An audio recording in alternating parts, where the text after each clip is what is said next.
Fans will take those too. Yeah, we still haven't seen some cool Yasuo play in competitive, but we're hoping for it soon. Okay, so first pick, these guys got to think what they want to go for. And, you know, with every support available and almost everything else, they go with the first pick, Vi. So Tick, Trick, and Duck wanting a strong jungle presence early on and saying, all right, take what you want. It's a solid all-around pick. Vi works with pretty much any team composition that you want to run. Having that guaranteed edge gauge, she's just an all-around really good jungler and does put extra fear into especially mid laners because it's a short lane, and worrying about that ultimate coming at you level 6 from the jungle is definitely a scary thing. Yeah. But like you said, no support bans this time around, which we've seen a lot of support bans pretty much in all regions on this patch. So it's going to be the Annie, the Thresh, the Leona that are really kind of the top 3 floating around right now. Yeah. And it's really first come, first serve here. And you know what's interesting to me as well is like Vi and Thresh are both two of those champions where it's like they got nerfed and people didn't play them quite. Well, I guess Thresh stayed in there, but like Vi was one of those that was like big in the beginning of Season 3 that people stopped and was like, you know, actually Vi's still really good. Right? Same with Raven, same with a lot of these. And I always like those champions where people realize that they're still good and come back to them a couple like months later. And of course Annie, there you go, the Annie coming through. The Renekton actually the blind pick top lane here. So T4N starting their plan out. Yeah, that's really when you know it was a good nerf, when the knee-jerk reaction, oh no, don't play anymore, but then I'll go back to her eventually. They're still good. Still strong, still strong. That combo right now is a complete kill combo. A Leona plus Jinx. Yes, you know the pain. The level 2 in this duo is ridiculously strong. If you let them get to the lane first and shove the first minions down, then you're going to have to play defensively from the entire early game right there. Because if Leona lands anything on you and keeps you in place for a second, she can follow it up with the chompers from Jinx, and it's going to be ridiculous amounts of damage. You can't move. You're probably going to die. Probably gonna die. It's unfortunate, and Jinx just loves to make people die, so I gotta say, Tick, Trick, and Duck, pretty happy with that lane. Team for Nothing. She has the best intentions. It's true, and then you know you're just sad when you're on the receiving end of those intentions. But Team for Nothing, ready to make their own adaptations here, looking for another one of those top priority AD carries. Lucian coming through. They were hovering Lee Sin earlier and decided not going to be Lee Sin. It's going to be Jarvan, actually. They waited the last second. I blinked and it changed Probably colors. watching the last game there. Looked like a pretty good Jarvan game, so they decided to go with it. You know, just on a whim. Yeah, why not? But I really do like the combo because we kind of touched on it in the last game where, you know, Jarvan's got the armor penetration. Renekton as well with the slice and dice.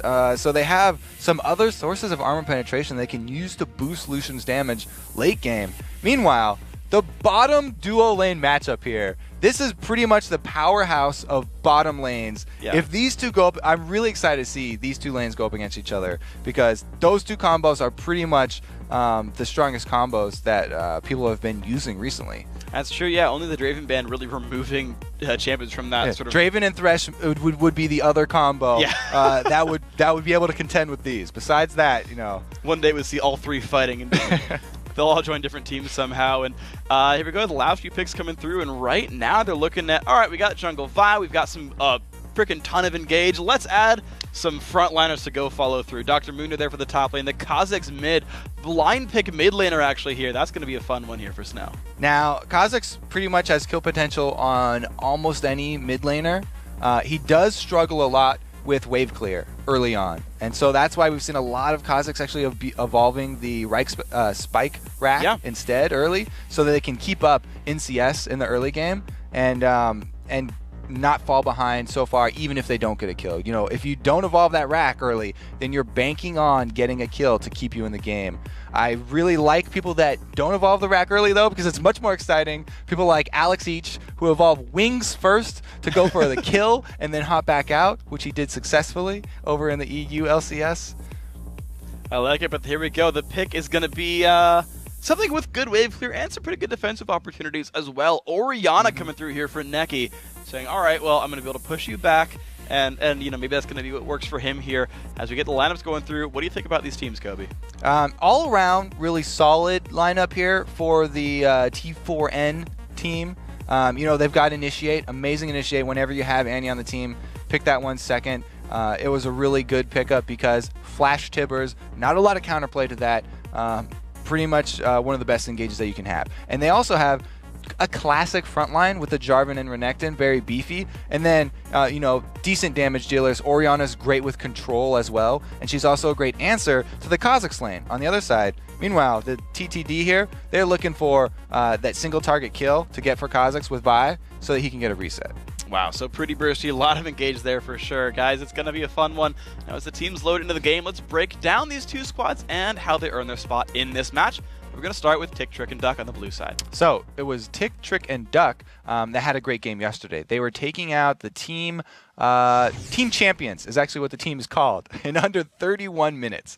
And just about everyone on the team put up really strong numbers. Their AD carry, Sunny, he went 7-2-4 on Jinx. And then their mid laner, so he went 8-1-4 with Ziggs. Yeah, and of course we saw a lot of these guys getting banned, and of course Jinx still returning here in this game. So a lot of these guys still getting comfort picks. Now, of course, on the red side, it's going to be Team 4N, a team that actually pulled off a huge upset in their first Challenger game. Team 4N is a last place seed, actually, in the Challenger Series, but that didn't phase them yesterday. They took out the #1 seed in EUNE, Eternity Gaming, and they did a really good job. Their AD carry went crazy as Draven. We talked about his Draven skills. He put up 12 of his team's 20 kills all by himself right there. Well, not all by himself. He was assisted. No, if it's Draven, it's all by himself. But he was able to stack up 21,000 gold due to his passive. Yeah. The rest of his team's members, just for consideration, were around the 13 to 15k gold mark. So yeah, the passive kind of did a lot of work for him there. The crowd was cheering pretty often that game. I was too, actually. It's pretty fun to watch Draven just go crazy. All by himself. All by himself. No teammates required. It was the League of Draven. In fact, everyone else on his team became Draven by the end of the game. It was pretty wonderful. And of course, that's why you saw the Draven banned away. So, well, if the only way you're going to upset a team is by doing that, then we'll remove those options. And, to keep this in mind, Tick, Trick, and Duck are the #6 seed, right, come in on EUS, right? They don't want to be another team to get upset. They don't want to be another team that gets dropped down, but like, oh, crud, we snowballed the AD carry. So, I like the champ select choices there. And so now coming through it, we've started to see these challenger teams. And their individual skill really, really high. In a lot of cases, individual player-wise, they're almost stronger than the LCS teams. The difficulties we've been seeing is their strategic play sometimes. A little bit, yeah. The trouble closing at the end games, some slow rotations we saw actually already, and also some less than optimal vision control. Yeah, definitely the mid game, I think, is where a lot of the work does have to be put in for these guys. But man, have they made some really, really interesting clips just from the brawls. I really like when I see an AD carry dodge upwards of 5 skill shots in just one engage, because any one of those landing can mean an AD carry's death nowadays. That they're so squishy. There's so many tanks running around. Yeah. They literally have to dodge all of these things to stay alive, and these challenger team AD carries are doing it. That's why all of them has such great numbers. Yeah, they're going up with very few deaths, and it's fun to watch like the top level players kind of adapt to the game as it goes on. So as a guy who reads the forums a lot, I hear a lot of the AD carry players online say, "Oh my gosh, everyone's playing Shyvana and Mundo, and it's so hard for me as an AD carry player. I feel like I have no impact." And then you're seeing guys like the ones in front of us, or like even Reckless, who's been playing Jinx, who doesn't have escapes, and is like, "I haven't died. I'm in the LCS and I'm not dying, and I'm Jinx. Like, what do you want from me?" It's not like Reckless and Yellowstar were playing safe either. No. They got ganked and took 2 kills without dying in a 3 versus 2 situation. Yeah. So that's really well played by those guys. It's all about the mechanics, man. Definitely the adaptations have been interesting. Also, I've been seeing more Trinity Force and Blade of the Ruined King coming out on a lot of the AD carries, just so that when they do get dove, they have more options, more mobility. They can even slow the opponent with the Blade of the Ruined King actives. Yeah, they're being really self-sufficient, and you kind of look at how these teams are playing the game more and more. I'll admit 2014 is a little bit less AD carry focused, sort of a team sort of thing, but the supports getting picked are like Annie and Leona, these guys who are diving in, saying, "All right, bye, Lucian, enjoy your solo backline wonderfulness," and they just itemize around it. They say, "Okay, well, I'm not going to rush edge. I'll be self-sufficient. I'll kite. I'll be fast. I'll slow you down." And the adaptations are clearly working for these guys. So it seems like there's a lot more brawling going on. Yeah, and I like that. I love the brawling. I love where the team that wins is the one that outpositioned the dragon fight and landed the poke and dived in. And that's actually kind of what we got here in this game, actually, is a lot of engage. Annie on one side, Leona on the other. You've got a Jarvan, a Vi. Like, these champions have one mode, and it's start fights, which means we're going to see people dying. So I am interested to see if we do see more of these Face of the Mountain options instead of the Talisman of Ascension, because Talisman of Ascension, a lot of people have really loved that one for the engage potential because you can speed up all your bruisers. But then, like we talked about last match, Voidal really loving the extra shield that you can put on your AD carry or even your diving Riven. So yeah, it's an interesting trade-off there because more mobility, not always the best option. It's definitely great to have, but a giant shield that explodes, I'll take that. Yeah, it's a fun mix of how that works. And you're right, like both these things are really good things to have in general. And the way that mobility seems to be working is these teams are able to pick fights better, right? It's like, okay, if you got out of position, we can jump you and catch you before you can run.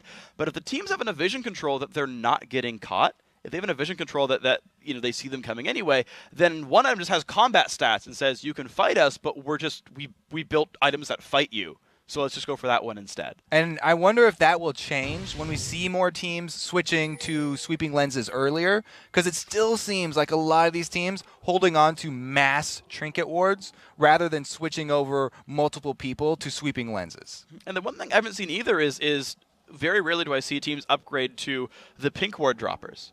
Out of their ward totems. I actually don't see almost any upgraded totems or trinkets in general aside from the red ones late game. So another one I want to kind of watch and see what teams do with this one. But we are into the game here. Team 4-0 on the red side. On the red side, Tick, Trick, and Duck on blue. Again, it's a best of one. The winner moves on to top 8 and is going to fight Storm Games Clan in a best of 3 next week. And once again, everybody's starting off with a Doran's item except the junglers. So all supports here looking to fight, and I would expect nothing less. Like we talked about in the beginning here, this matchup of duo lanes is going to be very explosive. I would definitely keep the camera down there looking for the level 2 to see who gets it first, because once that happens, there's going to be a lot of fighting. There's definitely going to be a whole bunch of it, and that's going to be all kinds of fun. So right now, though, no fighting just yet. These teams both having, at least to start, defensive setups here. Jinx and Renekton kind of scoring off in the bottom river. Mundo and Lucian waiting for engages. The one thing I like is that 4-0 has an Orianna ball as well as a Jarvan flag to scout some of the brush. So they actually have some extra vision with no risk. And if I was 4-0, I would not be worried at all because I've got an Annie on my team. Level 1 Annie is just boss because she can charge up the stun from Fountain walking over, and an AoE stun coming in for the level 1 fight kind of trumps a lot of pretty much anybody else's, what they can bring to the table. Pretty much everybody. So good luck with that one, but here we go. The matchups have begun, and it looks like we're going to have actually a double lane swap here. So a 2v2 top lane, pretty safe jungle starts. Both these junglers grabbing red buffs. Standard 1v1 to the mid lane, and here we go. This is where we're going to see the action lane. And all of these trinket wards being dropped in the river here. 2 blues for the bottom side and 2 reds for the top side.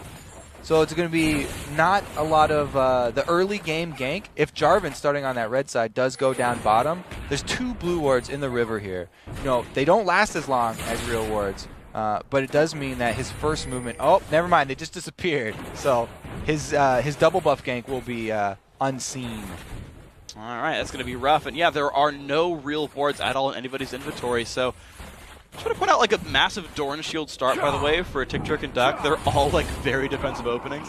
But here we go. So blue buff picked up by Jarvan. Blue buff started here by the Vi as well.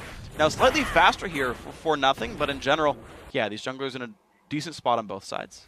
Now the level 2 attained first by the Lucian Annie is a little bit of bad news there for the Leona lane because Leona loves to go all in, but being harassed down by the range of that Annie auto attack, not going to tickle too hard. He does have that Doran shield that you talked about for the regen, so they're going to be able to bide their time and just wait for some jungler presence. Because of the lack of wards, the first jungle ganks are going to be very potent. And here it is, the potent gank. Look there by Vi, but Neki, so potent right there. Oh my gosh, forced Neki to run to the right there. Oof, so much opportunity. He missed a minion right there. Hey, so. Didn't cost Vi much of anything. Worth. Walked around on his side in a circle. Jarvan, however, has spent his time clearing. So, you know, he's already moved up to the top side, and he's working on his next camp. The jump in on the Sunny down to 200 health already. No barrier burned, but the health bar is basically gone. Nice engage there before nothing, and yeah, it's going to be a recall. Yeah, they're making great use of the level advantage right there. They hit level 3 again before the other duo lane here hits level 2. Really nice initiate there from the support. Now she's got to charge up her stun once again, though. And it's going to be interesting to see how they let the Annie charge up her stun. Let's see if they let her go for a jump in there. Neki doesn't have HP right now. Snow still on the chase. Command Protect helping just a little bit, but now Orianna is out of mana. That could be a rough spot here for Ori. Rough spot for Ori because Vi's coming around for a second gank, even though Jarvan's right behind her. Yeah, she's going to run away from that one. Nightmare not liking that one quite so much. But actually, you know, already the sweeping trinket actually was the early pickup there for Jarvan. He's certainly looking to get rid of some wards, but they're only coming back from cooldown just now. Yeah, so that's why I don't like the start with the sweeping lens, because since nobody starts with real wards, the trinket wards are going to be the only things you're going to be clearing out on your first jungle path anyway. So those things barely last any time at all. It's not really worth it to me, especially since the cooldown before level 9 on your sweeping trinket is too long. I only like to switch it out maybe on my second back or maybe even third so that it's ready by the time I do hit level 9. But I don't really plan on using it much before then. And Raven actually forced to run away right there. Nice cleaver, the flash ball breaker as well. This is not looking good for Renekton. He does have flash though. Can he get over the wall in time? He doesn't even try to go for it. He's like, yeah, I'm going to go down. Cleaver lands. First blood going to Phantom Joe. Take trick and duck. Got some tricks up their sleeves. So he decided not to use it, but Vi had already used her flash. And Mundo was too far behind to follow him immediately over the Dragon Pit. At worst, he would have traded another flash from Mundo, because Vi had already used her Vault Breaker as well, not able to jump that wall. But he was a little bit hesitant there, wanted to save his flash, and decided to go down for it instead. All right, we'll see if that ends up paying off for him having flash later on if Vi tries to show up again. But right now, we look back at this duo lane. We've already had some action here. An 8-minion kill lead to Lucian, thanks in part to that early aggression. These guys have both gone back once, picked up some items. Oh, she's gained the bush. Yeah, he's a little alone. Ooh, nice shot, though. All right, let's see if they go for anything. Looks like they're just going to zone each other out. And he got that cork bottle in the eye there. Could not see her target. No stun comes out. And it's actually a good thing here for the Jinx and Leona to be able to start pushing, because they needed to get re-get control of this lane. They're probably going to have to call up some jungle support, though, because anytime you start pushing without wards, especially against a mobile jungler like Jarvan, you're going to have to start worrying about your life. And Jel'Kozor knows he's not spotted as he's waiting around in the Tri-Brush, so this could be a gank very, very soon. Flash and stun both up for Annie. His Ignite nearly there as well. And actually, no, Jarvan just backs up. They don't want anything of this, so a completely non-gank despite the push.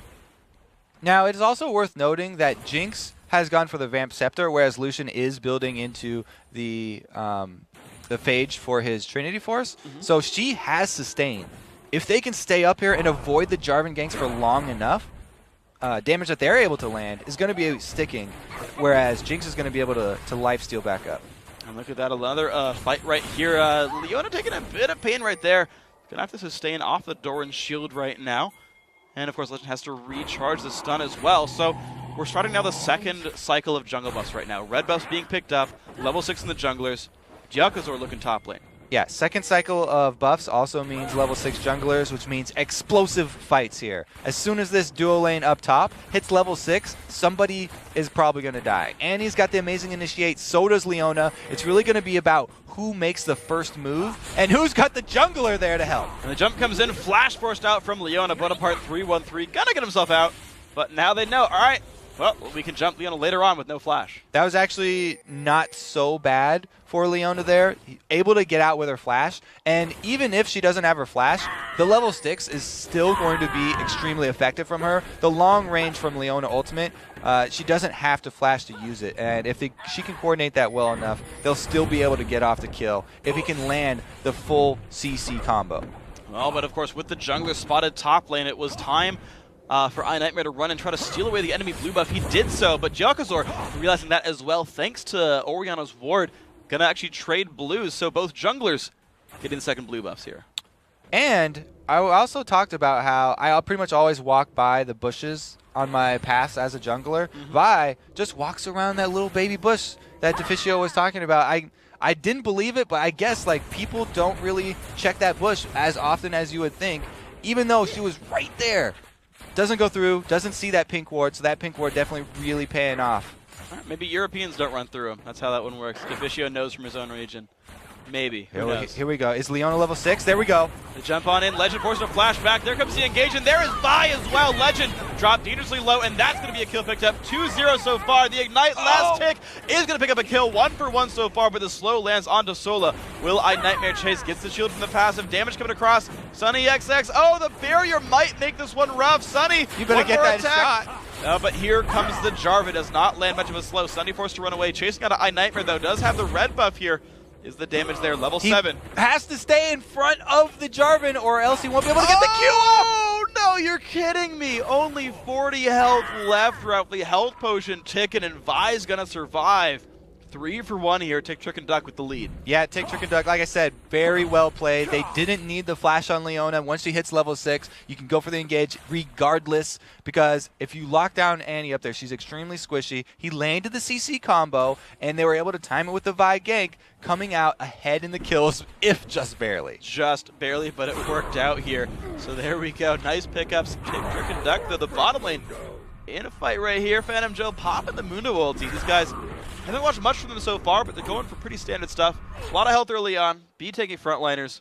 Fairly close minion scores. Fairly close, but Renekton is definitely a bit more early game oriented than Mundo. So Mundo's pretty happy with the way this one has turned out. He's actually got the lead at this point, and now he's going to get even stronger, going to start outscaling that Renekton. And that's going to be all kinds of a fun thing then for the blue team here, who've already got the lead in the bottom lane with a 2-kill Jinx BF sword already on her. You know, we talked about really in the early game, Team 4-0, their win came largely from their bottom lane. It came from the hands of Sola on, it was Draven last time, but now he's on Lucian, and it seems like though he's got the minion kill lead, he's got the mechanics for it, the lane is not going that same way. Yeah, the CS definitely in Lucian's favor, but 2 kills for Jinx. She's definitely happy with that one. Able to go for the early Bloodthirster as well. Early Bloodthirster, compared to just pieces of Trinity Force, is going to be a lot more effective if they do end up grouping for one of those early dragons. Ulti coming up from both these top laners, or bottom laners as the case may be right here. These guys trading blows and regenning up as best they can. Looks like Phantom Joe, though, wants to grab this one. Ignite is on, and Raven not in a good spot. Goodbye. Cleaver knocks him out. 2 kills now for Dr. Mundo. That is a 1 lane. Talked about that point where, you know, Mundo starts to get a hold of this lane, and he has reached it. They go for the kill. Only slow lands from the Leona ultimate. That is going to be any walking away, though, so they don't have to pay for that one with any deaths. Snow, he finds the ward. Okay, good. He walked through the brush, saw there was a ward there. Now Phantom Joe getting jumped on, though, inside of turret range, and now he pulls aggro Jarvan with the taunt, and that is going to be a kill. Nice job, Jokazor. Like the taunts in the middle there, too. You like my weapon? Mundo has no option but to just stand in that turret range inside the Cataclysm, goes down. Here's the dive. And Legend not in a good spot. Drops down Timbers. Good stun, but Bonaparte trying to run away. One more turret shot's not going to bring him down. But Necky's here for the counter gank. Is that going to be enough? Sola is around. Can we get the shockwave? No. Flash by iNightmare. Knows that shockwave is going to be scary. Necky might just try again, though. This could be a rough spot. Sunny XX going to wait around. Join the team. Bonaparte 313 is there. Necky dropping so low. Goodbye. That's going to be kill picked up by Leona. And now here comes Snow. It's not good for Sola. Jumps back out of Sunny XX, but not going anywhere. Snow picking up that kill now. 7-2. Tick, Trick, and Duck doing a great job. So well played there. Leona turning around to come back in and going for the kill. After the cooldown for her stun is up again, she goes in for the chain onto Orianna, and they take another life plus the turret after. Really good job not just being satisfied with the kills and taking the objective on the clear map. Beautiful stuff. And of course, we've seen this lane over and over again. It seems like we show up once in a while and they're like kind of at full health, and then when they pop ultis, one of them just drops right away. But Tick, Trick, and Duck, definitely the team in control. And we haven't actually seen a lot of, unlike last game, a lot of Dragon emphasis. We've seen the same lanes, not a lot of rotations. And TTD, I guess the winning team is happy to say, let's just keep playing the laning phase. It's working for us. It's pretty interesting that there's been so much focus on the AD carry support lanes this time around. We kind of expected it because these are kind of superstar combos for both teams right here. But they've really put a lot of their resources into that top lane. And since both of them opted for the switch, they're really far away from Dragon. Can't get the Dragon after you get your kills up there. Usually going for the turret kill instead. Now they're looking to change their options, though, after they took the turret. Exactly. Now it's time for Dragon, which is actually, in this patch, an even better idea. Later the game goes, the more Dragon is worth. Yeah, 166 gold a person right there for Dragon. So definitely more than it would have been at 3 minutes into the game. Now we're at 14, a bit higher here. And yeah, good rotation. You talked about, they take the turret down, then they pull themselves down to the other side of the map. And in fact, looks like TTD going to leave their dual lane down there. And Mundo's been able to sneak his way into this middle bush. Here we go down bottom, though, action. Bonaparte forced to flash away, though, taking a whole bunch of pain turrets. Gonna bring that kill down. Goodbye to Leona. And Renekton forcing back Sunny as well. Good kill pick up there for T4N. Solo forced to flash, but Phantom Joe still on the chase. Culling not even stopping Mundo's regen. He's regenerating faster than the Culling can do damage. Yeah, Sola, Josh is away again. Can he land? Nope, that's the death. Nice job there, Phantom Joe. Just keeps walking at him. And down goes Lucian. His zigzag did not work there. Briefcase does find its mark, and the Mundo in the bush finds another kill, so they're able to answer. 1 kill top for 1 kill bottom, and that was actually without the jungler. Here goes the jungler mid. And, oh, Neki, you are in a very big world of pain. The attack comes through. Snow picks that one up. Thank you very much. Now that is a 2-0 Kazakhs. That mid lane starting to look real good. That Orianna mid going against Kazakhs is looking like she's going for the Zanyas, but didn't build the arm guard half of it first. Actually going with the Neasly large rod instead. Probably just had that huge chunk of money on one of her backs, but doesn't have that extra armor, and easily bursted down there by the Kazakhs Vi combo. And a nice rotation as well by TTD. They take down the mid lane turret for their troubles, bringing them 2-1 on turrets, 1-0 on dragons, and triple their opponent's kills, totaling a 4,000 gold lead. Even the bottom lane now outnumbered. Sunny just belting out damage there with the Bloodthirster. Looks like it's going to be 3 turrets to 1 now. TTD, big lead. Big lead, and they've already got 2 sweepers. Probably looking for 1 more. I love sweepers on mid lane assassins like Kazakhs, because he's going to be roaming around and looking to get into positions where he can join the team fight from the side. So if he's got his own sweeper in his own pocket, then he can make sure that he's not in vision before jumping in. Yeah, good stuff by these guys. And yeah, getting rid of the vision, making sure they can jump in properly. Making the adaptations early on. 16 minutes for 2 sweepers. I'm going to keep that one in mind. Of course, still only 1 for T4N. Of course, Jokazor started the game with 1. So not surprised to see him have 1 still. When we look at the gold right here, we can see the biggest gold lead is going to be the AD carry, 6,000 on Jinx compared to only like 4,700 for Lucian. That's pretty decent. I like how we've had pink wards in both of the small river bushes most of this game too. There's at least 1 team got a pink ward in each of the bushes here. They're keeping up the vision there, trying to get the amount of vision for the gold that you have to spend on that pink ward. Hope it lasts long enough, but it doesn't see the yellow ward by the dragon. So when that does spawn back up, they're going to have to clear it out with a sweeper. Mm-hmm. And we're actually seeing Ravenous Hydra also by the mid lane. I know you talked about the W evolve, but Snow using itemization instead to sweep out the lane.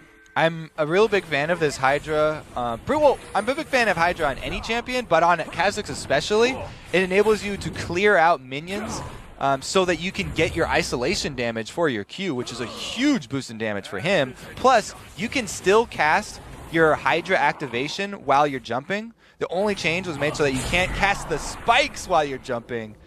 Woo. Yeah, that was a close one. Snow barely leaping away from the flag just in time. He's going to be all right there. That could have been scary. He did have flash at least, but still, he didn't really want a Jarvan jumping on you. So, regroup here. It's going to be TTD sitting there with Dr. Mundo going for the split push. It's going to be Raven sitting there trying to survive against him, but it wasn't working the first times. I don't think it's going to get any better for him. Oh, here we go. The initiate from Vi. Jokers are going to get locked up. Beautiful ulti right there by Leona, and the engage is there. Look at all the damage coming across. Shockwave not going to be enough, but Leona now with 2 kills. Bloodthirsty there. Neki forced to run. Nice tank right there, but ooh, the shield. 1 more tick left. Picks up the kill. Phantom Joe taking it with Ignite and just walks away because cool guys don't look at explosions. They're not going to stop with 1 turret here either, though. They're going to be looking for another objective. Wow. Eyes are big for Baron. That would be a very interesting rush. They were able to take down the jungler, but he's only got 5 seconds left. If he has enough gold to buy home guards, he could make it in time for a steal. Yeah, and remember that pink ward didn't get swept, so T4N knows about this Baron attempt. They're running across, but they're running through some wards. Phantom Joe also fairly low, no ulti as well. Legend is here with he wants Flash to go Ignite for Timbers. it. There comes the Renekton in as well. Phantom Joe dropped dangerously low, but they just can't put enough damage down. Ignite might be enough, but the re-engages here on the bottom side. 1 kill so far, and looks like T4N forced to scatter right now. Sola likely going to drop down. Double kill so far for Kha'Zix. 2-0 Mundo did live. And look at this, TTD looking good. No other kill picked up by Sunny, just missed that one.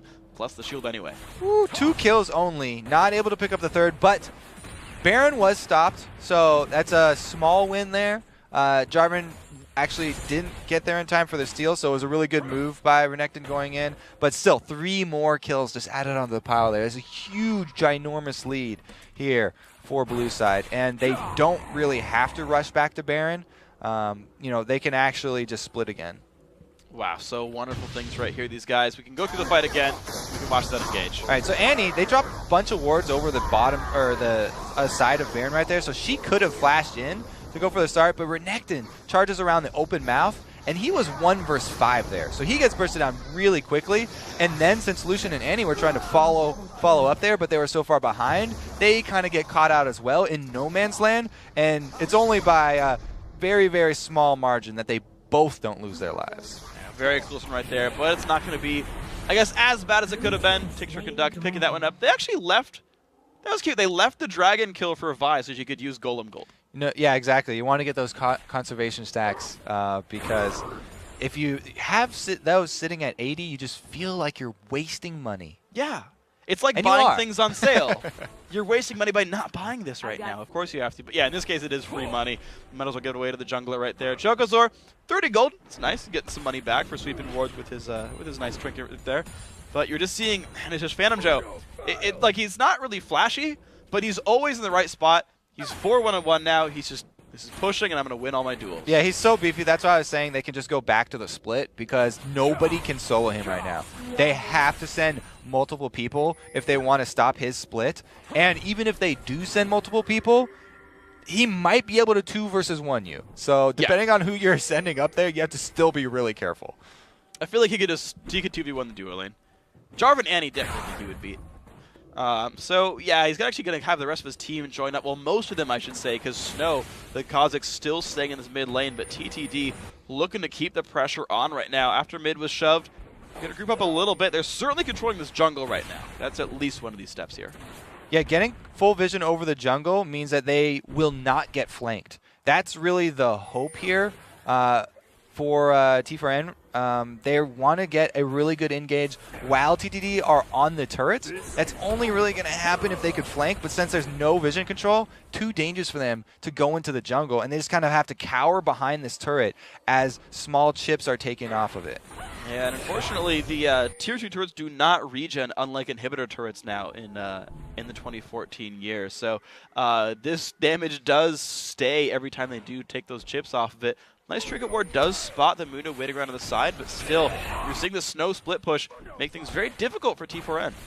Yeah, it's very hard for them to initiate, like we said before, because they can't get around the side. But also, Mundo is amazing. He can tank a couple turret shots every wave and allow Jinx to get those auto attacks off onto the turret without having to worry about the flash initiate even from Annie. There is no flash up. Even though their opponents are not aware of that, they don't have to worry about it. And they don't really seem to have to whatsoever. The fight's still coming across. I never wants to make the dive happen. They go in onto Legend. Will they get the shockwave to do anything? Oh, not a goodbye to Annie. Now Raven a bit alone. Can he dash away? Looks like he's going to stick around though with Dominus on. But TTD are basically here as 5 versus 4. That turret will go down. That's another one picked up. TTD still looking great. Yeah, they've got a huge lead here. It's going to be really miraculous if we see a comeback. Kha'Zix, though, yeah, he's fine. He can just fly away. Yep. Fly away, little birdie. Little birdie? Buggy. Buggy? Buggy, yeah. I like Buggy, actually. I'm a fan of that one. Well, take Trick and Duck. They do have ward coverage. You're seeing pink wards and trinket wards and just regular old sight wards. Sight stone wards, that's the one. Getting control over this jungle, really. They can run through this area of the map really safely. They know they're not going to get ganked right here. They've owned that side of the map very successfully. It's the jungle we tend to see teams try to control. Yeah, I'm glad, they did get those 2 real early sweepers, but I'd like to see at least one more of them picked up for the Kazakhs. They are doing a great job of buying multiple pink wards, though, so they are doing a good job communicating between members to establish where they want to have their extra vision, and then using the sweepers to get the blind spots there. Now, though, they have the hardest job is cracking that final egg, getting into the inhibitors, getting one of those inhibitor turrets down. Once they get that one down, then it's kind of a domino effect. So we'll have to see if they go with the same strategy here, having Mundo take a couple tower hits while they get auto attacks on the turret. Or if they try and retreat and bait back to Baron, which has not been successful. Yeah, you're right. We've not seen any of the teams really do a good job of taking the Baron itself. We did at least see in this game TTD pull at least a kill or 2 from baiting the Baron and forcing T4N into the fight. But realistically, you're right. These guys haven't done huge game-sweeping moves, just kind of pushing the leads forward slowly but surely. And here they are, pushing another turret down. That's going to be 6. All 6 outer turrets are gone. TTD, sorry, I should say, definitely in a good spot. All right, so now what we're looking for is the flash tibbers from Annie with stun charged onto a high priority target. If they can get Annie flash tibbering at least either Kazakhs or Jinx, it'd be great if they could get both, but just take one if you can get one, then they can actually turn this around because both of them can be blown up fairly easily here. Only one semi-defensive item here with the Giant's Belt for Kazakhs. They can rip right through that as long as they're able to land that stun. Because if Annie can set it up, Jarvan can jump on that perfectly, and then they can combo it with a Shockwave. So they still do have a chance, even though they're so far behind in gold. If they can get the perfect initiation, there's a possibility that they could win a team fight. All right, guys, so keep your eyes peeled on to Annie. Can they get the engage that T4N needs? Red buff successfully given over to the AD carry. It's a good start. Something that didn't happen in last game, but it's happened here. Both AD carries now wearing the red buff. Trinkets going down, spotting out the Baron area. This does seem to be the area with all the tension on it. Wave clear by Snow. He's going to go right back over and say, yeah, I'm going to sit topside. Yeah, they've still snuck some more vision inside the Baron, so taking another dragon means they'll extend the lead a little bit, but that's not going to get them much closer to taking down one of these inhibitor turrets, which is the real goal here. So unless they go back to buy after this, then it's not that big of a deal. It just sort of denies the comeback mechanic for T4N if they happen to get that really good Annie initiate. Yeah, so a little bit more gold coming through into the pockets.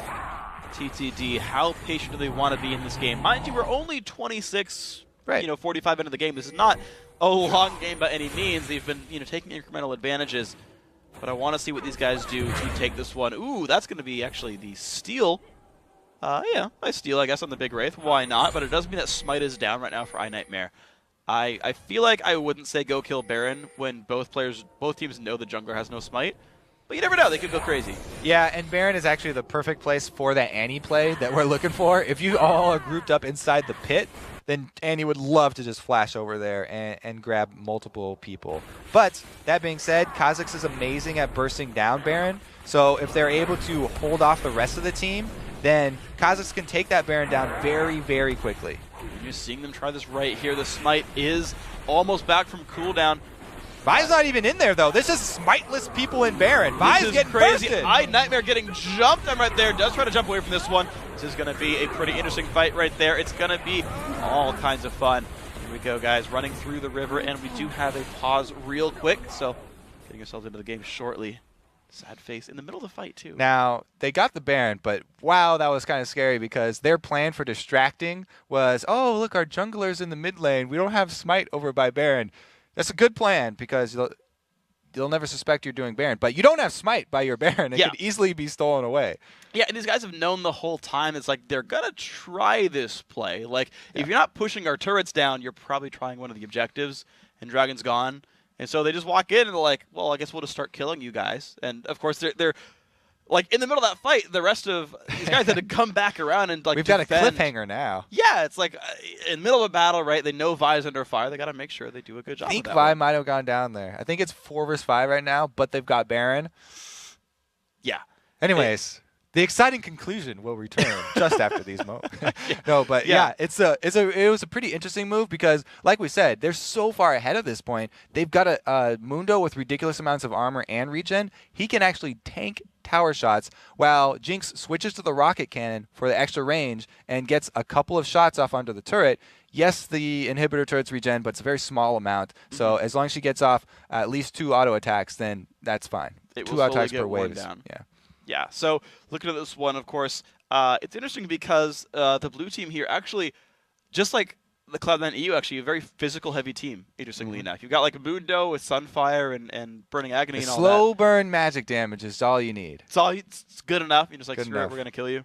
And just Kha'Zix just melting people up the rest of the time. Because a lot of people using the Vi, her denting blows, good armor penetration too. It's only on one person though, so that's why the Jarvan I think has come back a little bit, and Renekton Slice and Dice also AOE. So a couple unseen sources of it. Yeah, and so coming through here, we also have the incredibly fed Jinx. I know you talked about her poking turrets down with the rockets, but in general, I think he's still got like 0 deaths on his scoreboard. This Jinx, holding the back line really successfully. And I mean, when you've got 2 really huge threats. So first of all, you've got Mundo and Vi running in there being just hardcore engaged. I dare you to deal with us, we're tanky. But at the same time, you've got Kha'Zix leaping around being crazy, but Jinx running around being crazy as well. And it's like, how do you deal with that much threat? It's very difficult especially when the kill discrepancy is this high in the game, because when they do siege up around that turret, Jinx also has the Flame Chompers, which can completely cut off one side of the lane. If you line them up from the turret down to the wall, then you can force your enemies to funnel through one side, and you put your Mundo there. That's basically your wall, and you're playing for the team fight. So to get around that, I'm still banking all my money on that Flash Annie Tibbers. I have to say, at this point, you're now going to have to get the Kha'Zix and the Jinx in your Flash Tibbers to come out ahead, because you want to get them low enough, at least, if not kill them, so that they don't want to stay in the fight. Yeah. But right now, they're down the Vi, so this is a good chance. You want to capitalize on your 4 versus 5 man advantage, even though the other team has Baron buff. This is really the move that they have to make. They got to pick up a couple more kills, get those Baron buffs off, and get that money back. Yeah, and I mean, I guess until Kha'Zix gets a reset, they've got a little bit better time with this one, where he's just simply not going to be as powerful, because he's not going to leap in if he can't leap out, because you talked about it before. He's got like a giant belt for tankiness. You said everybody's crazy on that team. He might. Yeah, they might. Freaking whatever, man. Don't even care. No smite, nothing. Just dive in. I mean, you're right. There's. You talked about how it's hard to get back against 2 big threats when you're behind a kill score, but again, it's a 5v4 the team fight. You've got to, I guess, just take as many advantages as possible. At the very least, I imagine that if For Nothing wins the fight, they can at least move forward and get some turrets as well. That I feel like this game moves forward with the lead shrinking at least somewhat. Because they have to get the gold so that they can have the items to burst down the target that they catch. Even if they catch the Kha'Zix and the Jinx now, it's going to be rough for them to burst them all the way down, because they are not packing a lot of punch. Orianna barely has 1 item here. So the Shockwave, it'll be a good displacement, and that's good CC, but it's not that extreme amount of damage that you're used to seeing from a Shockwave at this point. And so they really will have to focus everything to burn the target down that they actually do catch. So that's why they really do have to get those turrets after this, so they can purchase another item or 2. Yeah, last I saw, actually, the Lucian was sitting there at only like Trinity Force Last Whisper, when like Jinx was already at 2 full items and then starting the Last Whisper as well. So there's definitely like kind of like half to like a full item tier up for each of these players down the line. Not to mention like how bad that Mundo Renekton matchup looked earlier. Like, so Global Gold, hopefully, I guess for the For Nothing fans out there, Global Gold hopefully coming back into their favor. Couple of levels coming in from a 1-team fight. Hopefully they can, if they can remove some of those champions, less Baron buffs on the enemy team. I know we saw from the last game, like there was the comeback Baron, but Cloud9 EU still held and came back up. Like, how much more do these guys need to get before it's like, yeah, they've got serious contention now? They've got a few more, maybe 2 more Barons. I think they're gonna have to take away to be able to get back in this one, because it's a pretty big discrepancy right now. We've already seen the culling, a full culling right to Mundo's face, and he's literally regenning more damage than the culling Gained is health. doing, and laughing while he's running at him, and then finishing off the kill on Delusion by himself. So that's not a good sign when you do less damage than the enemy can regen. So yeah, that's a rough one. So thinking about this one, right? We know the team's coming into it. It's interesting because they came in from ranked 5s, which in the first place is like online and best of 1, and so it's kind of the same format here. But I feel like the pressure on each individual game is like significantly higher now because you lose one game, you're out. yeah, exactly. And you got to try again next split. Single match here, do or die. So everybody, the nerves have got to be a problem right now. And any people that are like, oh yeah, what are you guys talking about? Even though they're online, they can be wherever they want. They should be more comfortable than being like in a studio or something. The nerves just of that much pressure just on your one game of getting in or not does have actually a big effect on your play. Yeah, any team that loses here, right, again, you talk about the pressure. Any team that loses here has to try again in about 5-6 weeks' time. There's 2 of these sort of tournaments per split. So we'll have again, about 5-6 weeks later, another play down to 8, and another sort of tournament bracket going forth. So these guys can try again in about 5-6 weeks. For what it's worth, guys, one of the players had a computer crash. Getting his computer restarted, the game was paused. Of course, we pause here waiting for him, gonna let him play the game out, of course. So once he's back into the game, we'll be going again pretty soon. So yeah, these guys playing the best of 1, right? A deficit. We've seen people come back from this kind of deficit before. But then after this game, these guys next week move into best of 3s.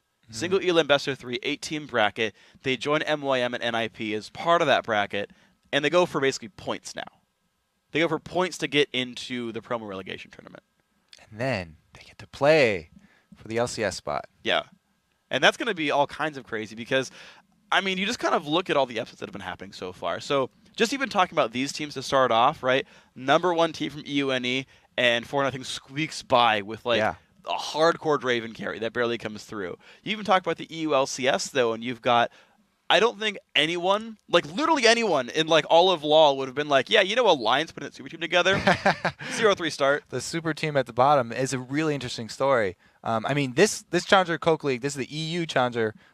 It's feeding into the EU LCS, and the EU LCS is looking nuts right now. Yeah. I mean, especially the Copenhagen Wolves team has really impressed me. They lost 2 really high star power members and replaced them with people that have been pretty much just as good, if not even better. Yeah. Forgiven has been ridiculous. I've seen him, like I was talking about AD carries dodging a lot of skill shots. I have seen him get out of a lot of very near-death situations that really have impressed me. I think it was a great replacement for Reckless. Yeah, and of course, Amazing as well has done a really good job. And it's funny to watch like those 2 players because they basically like. That's one of the cool things I actually like about the Challenger Series, actually. Okay, let's go back. Okay, the fight has begun again. So here we go. iNightmare. Yeah, getting caught in. There's the engage. Actually flashes downwards, and Baron does go down. iNightmare is gone, though. So 1-0 in the fight. Bonaparte forced to run away. There's the Ascension popped as well, and the culling does not quite land, but Ignite finds a second one. So here we go now. 5-3 in this fight, and it continues on. Actually, wow. They're chasing. TTD re-engages, but there comes Jarvan. He's going to flash away as well. 5 versus 3, and still, look at the chase. Oh my god, goodbye. Snow finds 1, Jinx fires back and kills Annie as well. Now 2 for 2 in this fight. That's a slow. Neki goes down. Would you look at that? TTD 3 versus 5 picks up 3 kills. Talked about this team being nuts. They are crazy. Turnaround 3 versus 5. They knew they had the cooldowns, and all the ultimates had been popped here for T4N. Kha'Zix flashes right back in, just a hair's breadth away from Lucian, and it kills him with the Style Ignite for the 1-tick kill. 1-tick kill, I think it's the reset, and continues on. So Inhib goes down, Baron buff on 3 members, and it's 28 minutes in, everyone's respawned already. All right, so they got 2 of the Baron buffs off, but 1 inhibitor down. We talked about that being the hardest thing to crack here. The door is now open, and TTD have an objective to return to here, so all they have to do is purchase with the money that they just secured after that fight with their 3 main people, the Mundo, Kha'Zix, and Jinx, who were the ones who stayed alive there. And once they can return, you can shove either side lane right now. It doesn't even matter which one because Baron is going to be down for a long time. It's not even going to be an objective on the map here, so they can pick and choose. It's pretty much just wherever they already have people. So right now, iNightmare, he's already got people down in the bottom lane there, shoving this one out at least a little bit. But it looks like these guys are going to wait until they all recall, they all capitalize and buy new items, and look at the pickup now for Snow. So Hydra already done, but it's going to be Last Whisper and Black Cleaver. So Armor Pen, he's got that. Like as we saw in the last game where we had a Kha'Zix, I really like this combo because it's a sort of an AD heavy team, and the area of effect physical damage that he's dealing is going to apply that shred for the rest of his teammates. So really like the sort of team-based play here, even though he is an assassin. It looks like the team, though, they're going to shove all of the lanes in right now. So this is a little bit of a tricky situation because if there was a very bold T4N call right now, they could try and pick off one of these side lanes, but that window is just so small and it's such a dangerous move to go for. Yeah. Very, very few teams would make that call, and it looks like they're making the safe play here, going to stay inside the base, try and fight with a turret. They're hoping that with the turret, they can stop the dive of TTD and turn it around. Yeah, I think that was the pause that we had. This was actually the computer crash from before. We actually we do our pauses kind of in the past because we're streaming them, and so he's actually already back in this one. There's no problems to worry about here. The game continuing on forward. You can see the wave clear, and you talked before about Mundo face taking a couple of turret shots, and about him just regenning in the face of culling. Well, now it's Mundo with Baron buff. Both those things are much easier now. The Trinket Ward up in the front, TTD waiting for the minion wave, and they're going to siege again. All right, so the first culling is going to be used on the first wave here, and he does clear out the whole one. It'll buy them another 30 seconds, but the same problem is still going to face them here. How can they deal with this ridiculous Mundo? It's going to be so hard for them to get around him. Well, they actually forced the ultimate down from him. Oh, no, they don't. That was just a half-life. He doesn't even have to pop his ultimate. He's regenning so fast without it. And the bottom lane as well had a giant wave crash into the turret right now. Some damage dealt, not necessarily a ton. The mid lane also forced to be swept out, but look at this. The rotation is enough. TTD jumping in. They have to go if they're going to go. And they're going to see if they go for it. It's going to be the jump in onto Snow. Is Snow going to be okay with this one? Putting damage back on Jokazor. That's going to work all right for him. Snow still in this battle, actually. And everyone else kind of ignoring that duel. They're just waiting for the siege to keep going. They have to go with this turret. If you're going to give up 2 inhibitors to this team that's already 17 kills to your 5 this far ahead, then you're pretty much just waiting to lose now. All right, so this is just going to be a rotation down. Probably going to just go for the Nexus turrets. They don't even have to pick up the last inhibitor. They could play very safe here, though, and get all 3 inhibitors, in which case the counterplay for T4N would be almost non-existent. Yeah, and one thing I like about TTD is they've got 2 adjacent inhibitors dead. Super minions, they've got a 70 armor MR and 70% damage buff aura. Those stack on fellow super minions. Those things get freaking crazy when there's 2 together. So for what it's worth, that's a very hard to defend next. But mid inhibitor has respawn. There's the bottom lane siege you talked about. It looks like TTD will play safely. Timely inhibitor respawn here means that they can just rotate over and grab the second inhibitor, and they can get those stacking super minions that you talked about. That's really why I thought that they were going to make their move on that last turret, because 2 inhibitors down is so much more difficult to come back from than 1, and their gold deficit is not going to close here. It's only going to get wider. I feel like, I agree with you, and I feel like 2 inhibs dead is actually harder in 3.14, 3.15 than it was back in Season 3. I think 1 inhibitor is easier to get back from, but I think 2 is actually harder. In my opinion. Yeah, 2 is... I mean, with the changes, you're right, since the super minions only come down 1 lane, having 1 inhibitor down you can deal with if you just turtle there. But here we go. Mundo actually taking the turret as expected. And he's going to just take all the damage, maybe not even care. Explosion goes down on 1. That is goodbye to Annie. Snow forced back, but will just barely get dropped down by Raven, but the fight is still going on. 4 versus 4 in the back lines. TTD happy to keep fighting, but Redacted actually doing some work right here, taken up, and Sola still putting in damage. The re-engage from Jarvan as well. Kill picked up on Leona. Phantom Joe knocked up as well, and that's going to be another kill picked up. A little bit late, but T4N picks up some kills. iNightmare, 1 hit from Dead and will not go down. Sola, though, forcing the team away. Mundo kind of looked a little confused there that he was cataclysmed inside the turret, tanking it. And you know, it caused sort of the whole team to go a little bit deeper than they needed to. Jinx got halfway through the enemy base there and then had to work her way out, so there wasn't a lot of damage coming while her front line was tanking. And she had to blow her flash to escape with her life there. So a little bit too deep of the dive there, but we've already been over it. They've got the 2 inhibitors down. Even without that Baron buff, it'll be pretty easy for them to return. Annie just gets blown up before she gets to get anything off. But it was an amazing shockwave that causes Kha'Zix to lose his life for the Annie. So it's a really good trade. And that's the Jinx I talked about got so deep, she was taking a shot from the Nexus turret and had to work her way all the way back out of this fight from the beginning, which meant that her tank line had to soak up all that damage to buy her the time for that escape. And the culling, so close there, not able to land one more shot because it was a very good quick pull by that Vi for the Vault Breaker.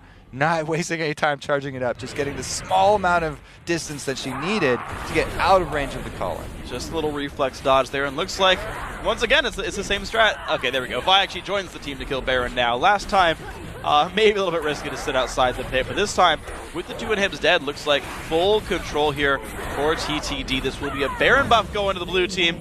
The Vi picking up the smite, and now will they go for the game-winning push? Right, so now this is the same story as the last push up top, except that there's 2 inhibitors down instead of 1. So it's going to be really, really difficult. The tower's already at half, and this time around, probably we'll be seeing Mundo again tanking the turret, but expecting it this time. And I don't think they'll make the same mistake and dive all the way up to Nexus turret length this time. And they'll probably just be shoving this one in, taking the 3rd inhibitor and rolling that one through to the Nexus. And here these guys go, grouping up, down for this turret. Sunny gonna put some attacks in there. He's gonna wait for the Baron regen. Yeah, Leona gonna actually tank the turret shots here, but that's not gonna die all that fast with the backdoor bonus available. You know what's funny is it's actually kind of good that Annie didn't have to use anything in that last fight, because Annie still has her flash, so they've got the flash tippers ready this time around. If Kha'Zix decides to jump in again and they're able to take him out, then, you know, they can have the Annie with the flash there. Locking the stun down onto Jinx would be the 2 main targets. Well, they could try for the 4v5. Snow is sitting in the top lane right here, but that's not going to be the case here. T4N going to take their time on this one, let the top inhib go back down. No one even tries to stop Snow. Mid inhib, of course, will back up fairly soon again as well. And we've got a little bit of time here with 2 more shots on the turret, whittling it down. And this is not going to be an engage by T4N. They're going to give away this turret against the Baron buff here. There's the mid inhib back as well. TTD going to take these down. This might be 3 inhibs. This is definitely going to be 3 inhibs. I'm going to go step out on a limb there and call that one. I think it's also going to be 2 Nexus turrets as well. What about the Nexus itself? Ooh. Tough call? All right, Kobe's not going to try for this one. We might see what happens the next. There comes the engage. Raven dropped a bit low. There's the engage on, and oh, this could be the game right here. Nightmare dropped dangerously low. He's got to go down. Jinx answers back on Annie, though. The fight is continuing. Renekton is going to drop in one more attack. Yes, that is. Sunny just chasing everybody down. Rocket double kill. Triple kill overall, and now only Jokos are left. He's going to survive for now, but you talked about 2 Nexus turrets going down. That might indeed be the case. This could very well, it pretty much definitely is the game for Tick, Trick, and Duck. Dropping down everything they can. That's going to be the Nexus laid bare. The kill coming by as well. Is it going to be 4? Okay, really? Wow, okay, that's another kill given away. Jarvan getting kill credit for that one. Good luck, Jarvan. But it's a Nexus that really matters. Down to half HP. Team's still not reviving. And these guys are just too tanky. That's going to be the game. Tick, Trick, and Duck, they're going to be playing next week against Storm Games Clan into the top 8 and their chance at the LCS. Congratulations. Really well played. I mean, they built up such a huge lead from that massive kill discrepancy there, and they were able to finish it out methodically, taking down all the inhibitors for the second push, their second Baron buff, able to work it out. And I think as long as they're not going too crazy, which outside of that Vi being a little bit reckless, like, I think it's a confident way to win the game, and one that I kind of enjoy. It's like, okay, they're going to take all the advantages, but they are going to go push. They're going to take like the small risk that they might engage us, but they're definitely not taking their time with this one. Yeah, I think the Mundo was definitely a giant problem for them that game too, because he not only won his lane versus the Renekton, but he got tanky very quickly, able to even pick up a solo kill on Renekton. early mid game, which meant that he just kind of shot off from there. And from that point, he was able to solo AD carry. He was able to split push. He was able to draw so much resources from the opposing team that there was not a lot that they could do to get back control of the map, even on their side of the jungle. Yeah, got to give a lot of props to the top laner there. So well played on that one. So guys, it's looking good so far, but after day 1 of our broadcast, let's check out the updated challenger bracket for the round of 8. Thanks to their victory over Team 4N, Tick, Trick, and Duck moves on to the next round of the Challenger Series. They will face the Season 3 Summer Split participants Meet Your Makers on January 30th. And with their win earlier today, Cloud9 EU advances out of Group A and awaits the winner of tomorrow's Pulse Esports versus STO game. And with that, we've played our last